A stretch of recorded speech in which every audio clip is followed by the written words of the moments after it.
The question is about Brazil, the 50% tariffs on Brazil.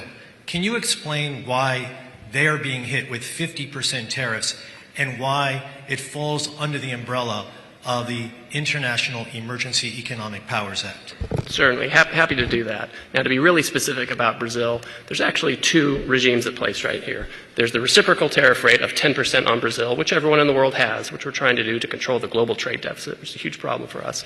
Then on top of that, there's a 40% tariff on Brazil, and that's under a separate emergency, and this is related to extreme concerns with rule of law, censorship, and human rights in Brazil, where a Brazilian judge has taken it upon himself to order U.S. companies to censor themselves, given them secret orders to manage the flow of information, rule of law with respect to political opponents in Brazil.